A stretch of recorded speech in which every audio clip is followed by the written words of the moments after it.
There's a by-election in Gorton and Denton. If you're watching it live, it's tomorrow. If you're watching it in the archive, you'll find out if the predictions in this programme are true. It's, I suggest, a referendum on Keir Starmer. He turned up, but briefly. Why didn't he go on the streets? Is that because the public don't like him, or he doesn't like the public? Let's find out. This is all wrong. I shouldn't be up here. I should be back in school on the other side of the ocean. Yet you all come to us young people for hope. How dare you? Boring. Boring. Boring. Boring. Don't tell us what we're going to feel. We're trying to solve a problem. Don't tell us what we're going to feel. I'm not telling you. Because you're in no position to dictate that. That's exactly what you're doing. You're in no position to dictate what we're going to feel.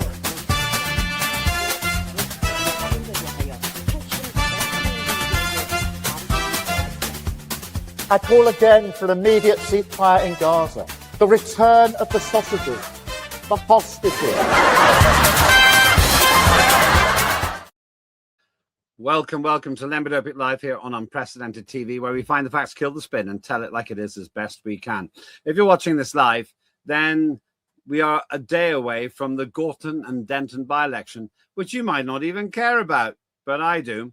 I believe this parliamentary election, in other words, for one seat after the resignation of a Labour MP, isn't so much a referendum on Labour, but a referendum on Keir Starmer's leadership. Oftentimes, you can get a snapshot of the public opinion towards the sitting government, and that's certainly the situation here. But given how strong people's personal views about Keir Starmer, I suggest it goes further than that. I suggest that if Keir Starmer loses what has been a safe seat since time immemorial for Labour, then almost no Labour seat is safe at this time. That could increase the pressure on him to stand down as Prime Minister. There's a whole different conversation to be had about who might replace him. But I would suggest that a huge amount rests and rides on the outcome of this election. Meantime, we've got the Greens and Reform UK as favourites. One or the other of them is, in my view, very likely to win. Though there are those who say there are shy Labour voters. People are embarrassed to admit they're voting Labour, but they will do all the same. Who can make sense of all of this? Well, who better than one of the candidates in the election? And let's see how much I can get from him in by way of making predictions. So let's be honest, as a candidate himself, he'll probably talk himself up more than the others. It's none other than a friend to Unprecedented TV and a candidate for Advance UK in the by-election. It's Nick Buckley, MBE. Thanks for joining us at a busy time. Nick, how are you? I'm good. I'm tired. I'm shattered. I could do with a good night's sleep, but I've only got 2 more days to go. Are you enjoying it? Enjoyment's not the right word. I'm not despising it or hating it. I think the word is focused. All my energy, all my time, I'm focused on 10 o'clock Thursday evening. So I'm just focused. Now, I don't expect you to be completely objective. Let's be honest about it. And you're here because we're not going to stop having you on air on your usual Wednesday spot just because you're the candidate. And it's actually quite serendipitous because we get the inside story. And let's be adult about it. There are some things that you're not going to say because you're in a competition and you may not want to talk up the competition. We'll put that on the table. That's just the truth. But I understand that, contrary to my expectations, Keir Starmer did turn up in the constituency. Is that, I'm not sure, is that the candidate there? She's a Greek lady with a heavy Greek accent. Starmer turned up a day ago inside with a nice controlled audience, all Labour supporters. He shook some hands and he disappeared. Keir Starmer is the only Prime Minister in my lifetime who's not allowed to walk around the streets anymore, who's not allowed to be with people who's not been handpicked because they boo him, they shout at him, and there's always outbreaks of Starmer is so therefore he has to control where he is all the time, indoors, with strict Labour voters and supporters. They actually use that phrase. Don't repeat it, please. Well, probably by the time Okay, let's hope that we manage to get a beep in there. Not because I'm particularly offended by it, but I try to make sure it's family friendly. But that's exactly what people are singing on the streets, singing at football matches. I think someone's released a song with that phrase in it about Starmer. So that is what people are shouting. Not exactly what you want from the leader of a G7 country. I guess that implies from what you're saying, and I know that you've got a vested interest in potentially talking down the opposition, but from what you're saying, I'm pretty sure that we've got that basically means he's not an electoral asset, or at least Labour doesn't think of him as an electoral asset in this campaign. He's not been an asset since the day he walked through 10 Downing Street. He doesn't have a personality. He comes across as a robot. We know all these things. That doesn't mean he was guaranteed to be a poor prime minister just because he wasn't flamboyant and didn't have a great personality. But he hasn't got anything about him to be prime minister. So he's not been an asset to anybody since the day he walked through 10 Downing Street. And he's not an asset to his candidate in Gorton and Denton. But he is an asset to Labour supporters and volunteers, because they need geeing up a little bit. They need that extra bit of energy for 2-3 days more campaigning. So that's why he's turned up. He's turned up for the photo opportunity and to give the volunteers and supporters a little bit more energy to carry on knocking on doors and delivering leaflets. Is he popular with his activists? That I couldn't answer. I don't think the activists hate him. I think privately they'll all say we could do with a better prime minister. Who wouldn't say that? But the activists are, dying-the-wool supporters, so it doesn't affect them. It'll affect the candidate if she doesn't win. I've got Northern Ireland accent. How dare you criticise the Labour candidate's Greek accent? I quite like Greece. I quite like Greek accent. But anyway, that's a different story. I don't have a vote there. Now, Starmer has had all kinds of problems. Just a question: has all this stuff about Mandelson and Epstein and Starmer's bad judgment, has that come up on the doorstep, or is that just the kind of tittle tattle and chatter that you get around Westminster? Yeah, no one's mentioned Mandelson to me whatsoever. But what they do mention, if Labour comes up in the conversation, I'd say half of the people I speak to, once Labour's mentioned, then use the phrase, "Oh, the pedo party, the pedo apologists, the pedo lovers." So there's a lot of anger out there around paedophilia for the Labour Party. But Peter Mandelson, Epstein, never been mentioned to me in the last 4 weeks. Yeah, I've had the feeling to an extent that this is a Westminster story, however important it is from a political point of view or judgment point of view. I just don't feel that if you go more than 10 miles from Westminster, or say 20 miles, that the public is that fussed about it. It doesn't really affect them directly. That's what I think. It's more than that. It's not that it doesn't affect them. No one's ever heard of Peter Mandelson. This is a name no one's ever heard of. We know it because we're involved in politics. No one else on the street has ever heard of the man.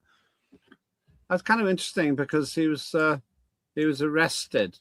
Once again, if you're watching this live, he was arrested yesterday in the archive. If you're watching it from the archive, you might find out if it went anywhere. There you go, Peter Mandelson arrested. His ex-Labour peer released on bail as Virginia Giuffre's family issues statement. Now, this does seem to me, it's interesting what you're saying, because it does seem to me this is a story between politicians and between the media.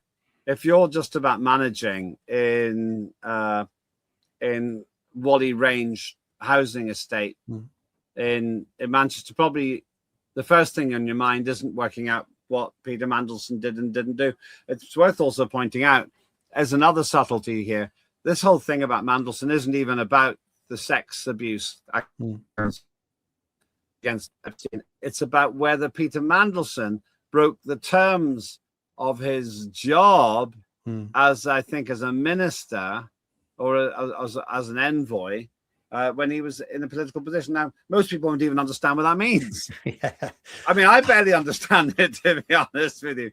But so I suppose it's so far removed from everyday life, it doesn't really make a difference. But it is interesting to hear you say that. Not one person has raised that. By the way, to keep people watching, we're going to play a very interesting little video made by you or your team after the break. But just another quick question for you. You're local to the area, I understand.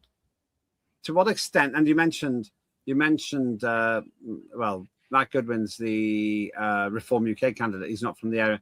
To what extent do you feel that being local makes a difference? Does that come up? Does anyone talk about that, or do they like the idea that the spotlights on Gorton and Denton and Matt Goodwin, who I understand was big on television? People all the time. You look at polls, and people always say they want a local person to represent them locally. So either in any election, they want someone local.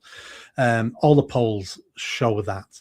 Some of the criticism I've had on the street about reform is about Matt Goodwin being bussed in from down south somewhere.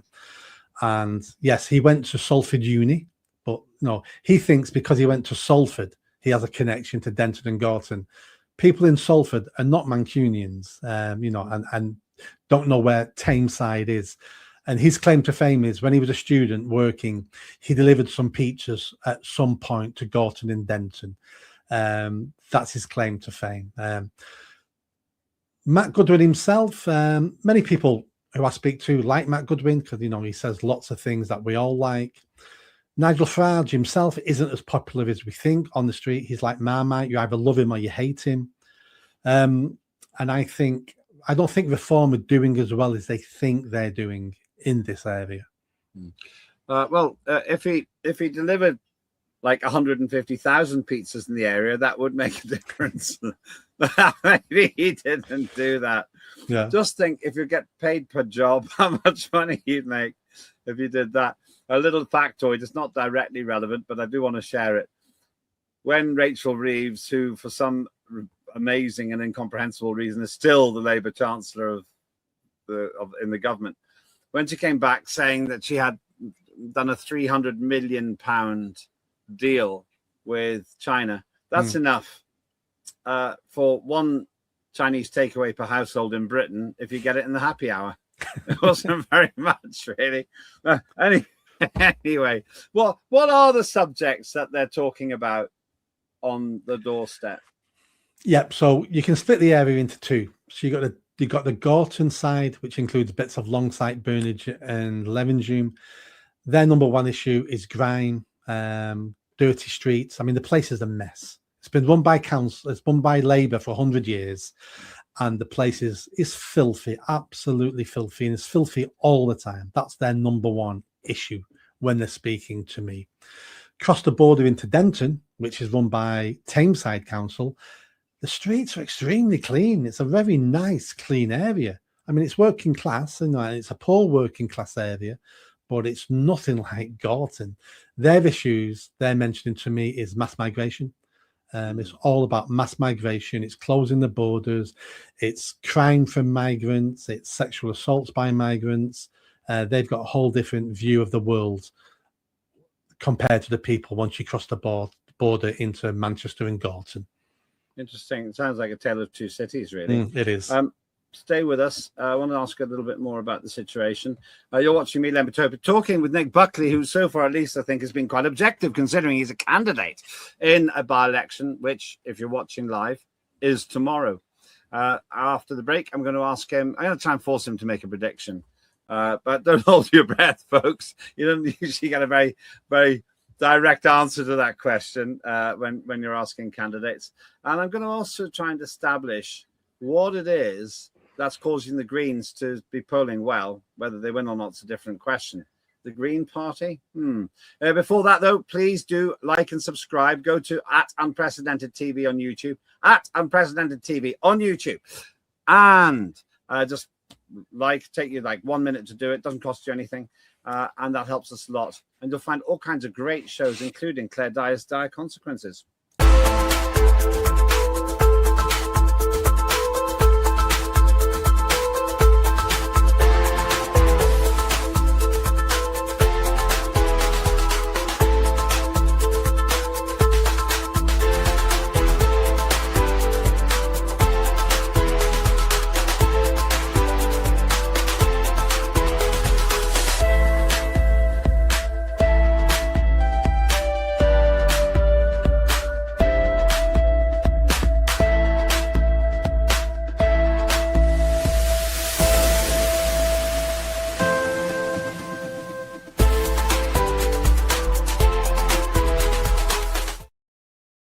That's Dire Consequences. You'll find that on the archive at Unprecedented TV on YouTube. But back to the present day. If you're watching this live, it's the eve of the by-election in Gorton and Denton. Why are we focusing on this?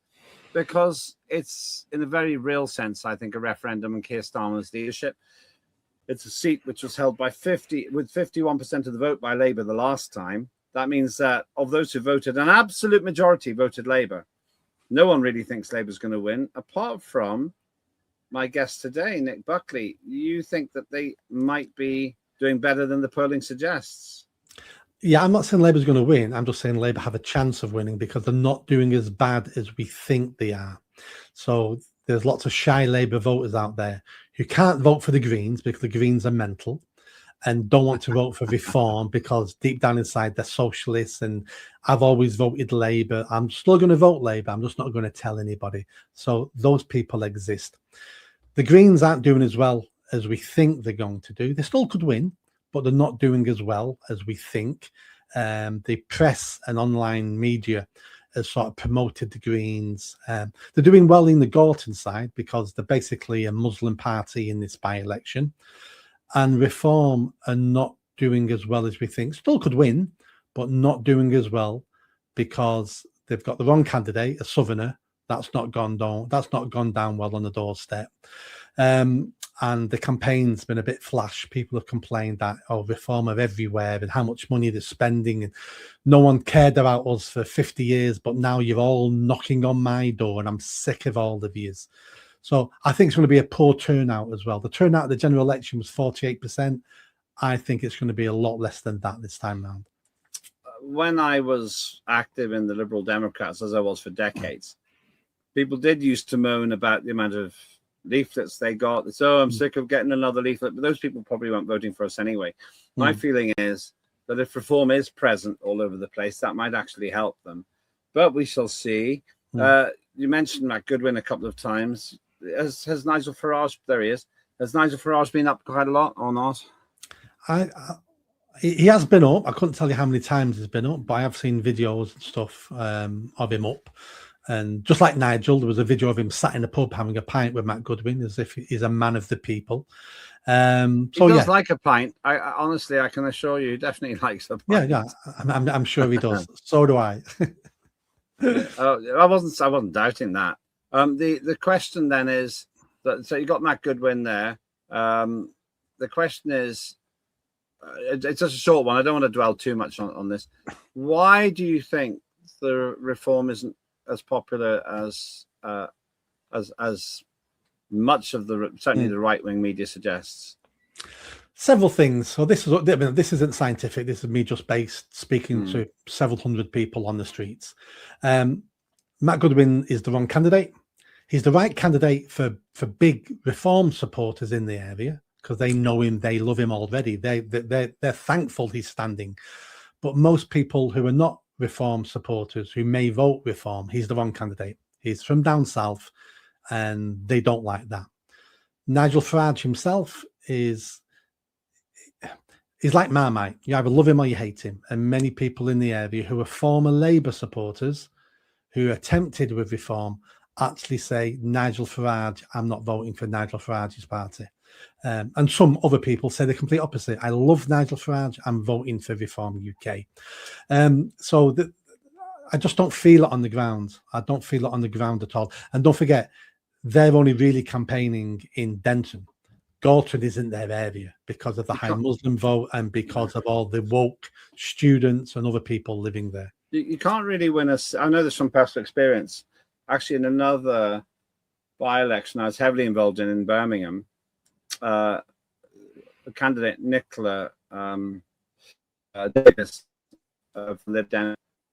She did very well in lots of areas, but she didn't win every area. And I think it was because some of the areas were just inherently Labour that the party lost, but only by 450 votes. I think you have to poll well across an entire constituency in order to win. So that's kind of an interesting point. Now, I want to play the video in a moment that you've put together, but I've got to talk about the Greens. Now, the Greens are doing very well in the polling, in the betting odds. We don't know what they're doing in the polling. In the betting odds, Greens and Reform UK circle Labour stronghold in Manchester by-election, says this headline. Now, I don't know anything about this woman who's the candidate. I saw that David Poulton, now known as Zach Polanski, the Green self-styled and slightly oddball Green leader's been up. Why the Greens are clearly doing quite well. Why are they being talked about so much?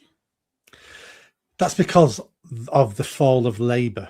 So in this area, which is 100 years, has been a traditional Labour voting area. So Labour are in the cauldrons at the moment. So many people are abandoning Labour.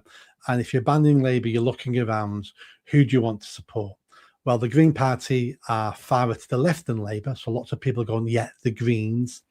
The Greens now are slowly turning into a radical Islamic party.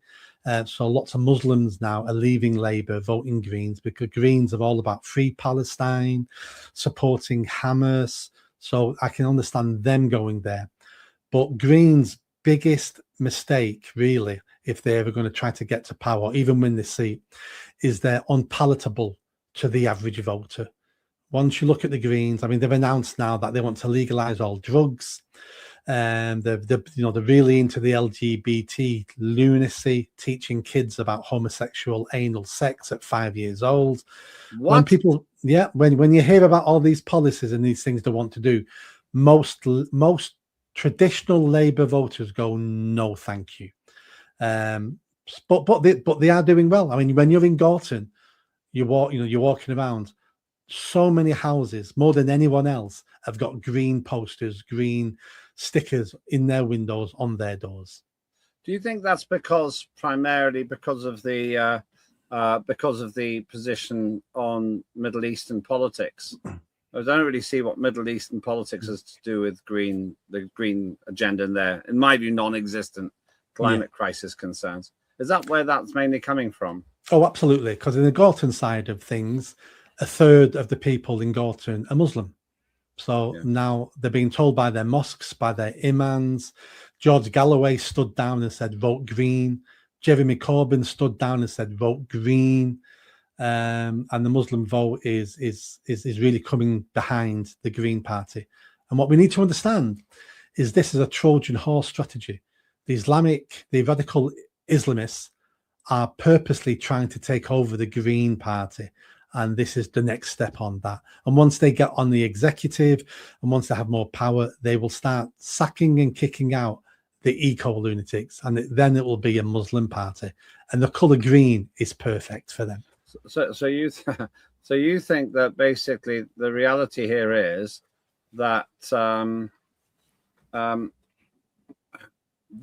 Green Party shifted away from green politics into other things?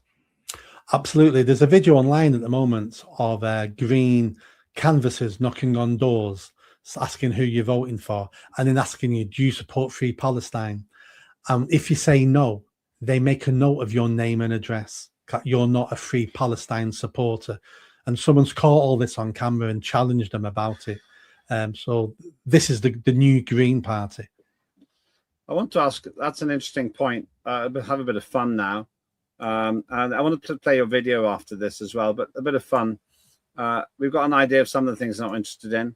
Let me ask your view on these things. What are the public saying on the doorsteps when you're canvassing about the Chagos Islands? Oh, this is number 2 issue for people who like me couldn't even spell the word Chagos. Never mind know where it is, no matter care about it. Yeah.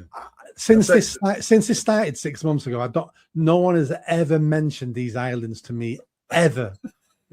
It's a shame because it's important, but it's on no one's mind.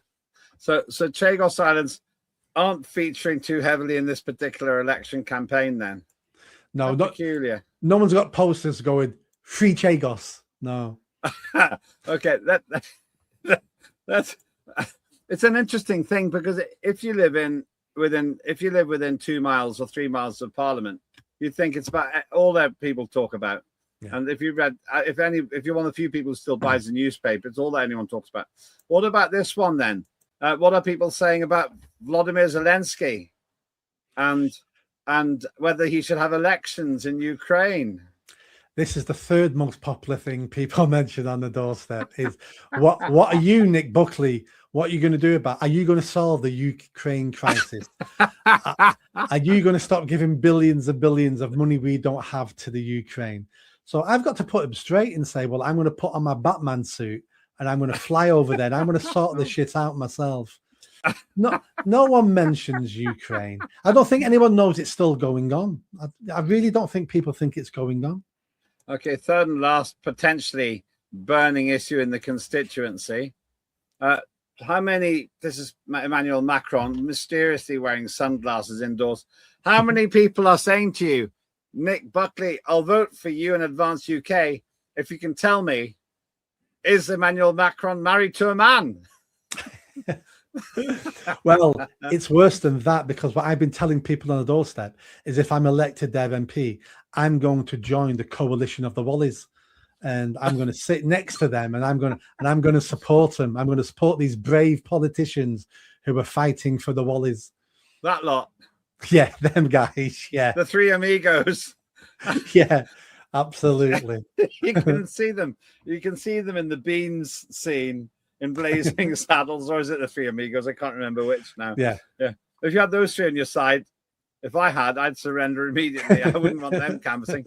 So the sexual orientation of Emmanuel Macron and the gender of his partner are not central issues on the doorstep. Who knew? Who knew that Gorton Denton wasn't interested in that subject? Now, we've got possession of a video, which I understand we got permission to play. It's an interesting one. I want to play this.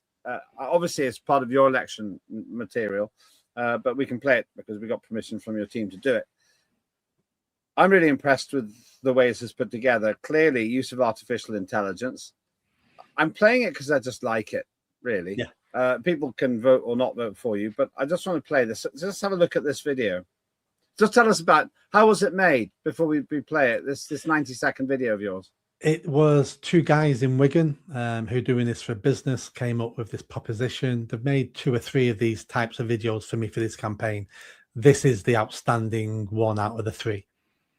Yeah, okay, well, let's just have a look at it. I'll play all of it. I think it's quite nice. As a baby, before moving to Longsight, I attended Stanley Grove Primary School and then Central High School for Boys at Bellevue, which was a challenge. Sorry, miss. I was a self-employed market trader, then got a job at Manchester Airport, before working at Manchester Council to stop young people getting involved in crime. I was made redundant and used my payout to set up a charity to work on the streets with young people to ensure they were safe and thinking about their future. We uncovered sexual abuse many times and had offenders arrested. I also set up a project to get homeless people off the streets and into accommodation, and then into jobs. I have worked across Greater Manchester, tackling antisocial behaviour and improving local communities. I have even advised Prime Ministers. Our late Queen recognised me for this work and awarded me an MBE in 2019. There is nothing special about me. I'm one of you. I want the best for my neighbours, my community and my country. The time for doing nothing is over. Stand up, chin up, shoulders back. You have already won the lottery of life. You were born English in England.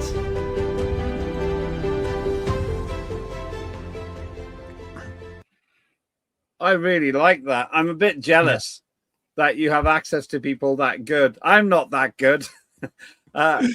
One concern, though, in the length of time it took you to be filmed for that, you've aged by over 50 years. Here's the clever bit. The guys who did that, I sent them 8 photos of me from different age ranges. 8 photos. That was it. And I did the voiceover. Everything else they did on the computers. 8 photos. It's remarkable. And it makes you wonder what's real and what's fake. Maybe this is fake. Yeah, who knows? Maybe I'm not real. Maybe I'm better looking in real life. That's not possible. Well, just ask your buddies to do it for you.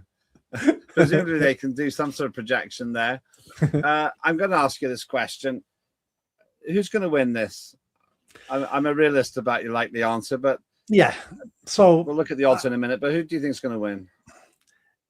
the favourite's a 3-horse race. So Labour, Greens, Reform, any of them three potentially can win this.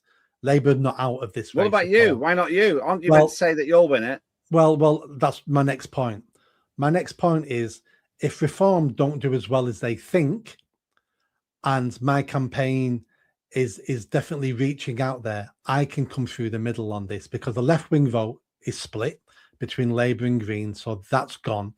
Reform think the right-wing vote belongs to them. It doesn't. And if they do worse, and I'm predicting they'll do worse than they think, I can come through the middle there as the local lad, as the local candidate, not busting. And okay, that's quite a good recovery. By the way, I don't like all of this rubbish stuff that people say. I have to say that this is the first time that Advance UK stood in a by-election, isn't it? Yeah. So you're setting a base. Whatever you get is going to be a record for Advance UK, isn't it? It will be. Now, Ben Habib, your leader's paid a visit or two up there. Not for now, but in the future, I'd like to have a conversation with you about what's going on. Don't do it now. Between Rupert Lowe's Restore Britain and Advance UK, Ben Habib's party. It's not relevant now because Restore Britain hasn't got a candidate there. But I just want to finish by looking at the odds. Can we get the odds up, please? Yeah, there we are. Right, you're right. Greens 1-2, Reform roughly 3-1, Labour 5-1, and your Workers' Party. Has Workers' Party got a candidate? They dropped out the race. Okay, so you're in fourth place according to this. Well, maybe fifth, but it depends how you look at it. You're in the next group. I just wonder. One thing I'm interested in here is the extent to which being local does matter. Where does the Labour candidate come from? Where does the Green candidate come from? Are they from the area? The Labour candidate comes from Greece. Okay. Is that in Gorton and Denton? No. I think it's in Europe somewhere. The Green candidate lives in Hale, which is in Greater Manchester, which is the most expensive part of Greater Manchester. That's where the Premier League footballers live. So well, you have to do that. If you want to be green, you have to be rich. Yeah. Poor people can't be Greens, in my view. Out of all the 11 candidates, I'm the only one born and raised in the area. Okay. Well, those are the odds. The odds can be right. The odds can be wrong. Yeah. And it also depends which bookies you're looking at, because last week on one of the bookies, I was 80-1. That's pretty good. Yeah. That's going up then. I saw that your odds have been not bad considering it's the first time out. I often say this to people. Red Bull didn't win anything for a long time, and now they're winning Formula One championships, which is quite impressive. Yeah. Well, Nigel Farage didn't win his first 8 times trying to become an MP. 8 times. Yeah. I lost once, then won 3 times, then lost once. No. That was my parliamentary campaigning. But that's another story. It's not about me. No. Thanks so much. And you're going to be hopefully back to business as usual, whether you're the MP or not. You'll still be here for us on Wednesdays, I hope. I shall be. Since you have been very generous with your time, last word to you about this by-election. If you live in the area, don't let anyone tell you who to vote for. Check out all the candidates. Ignore the political parties. Check out the candidates. Which one of those candidates has a track record of improving your area where you live?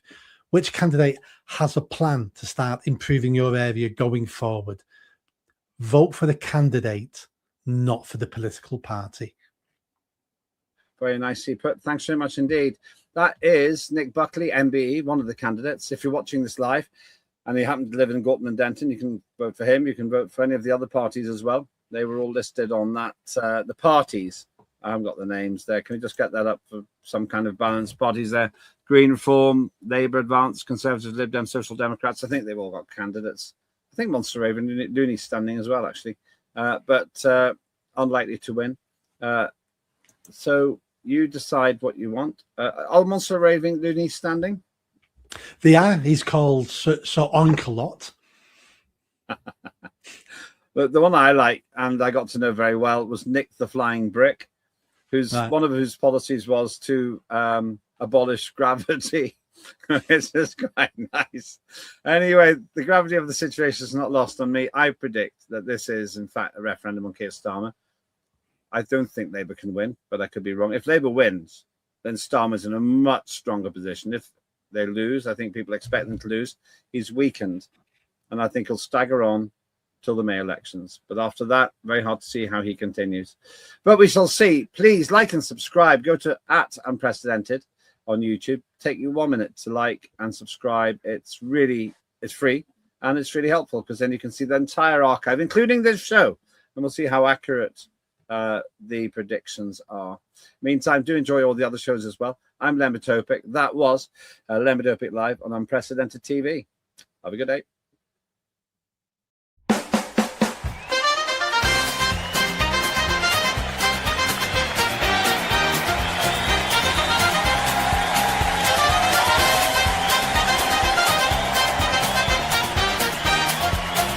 Immediate ceasefire in Gaza. The return of the sausages.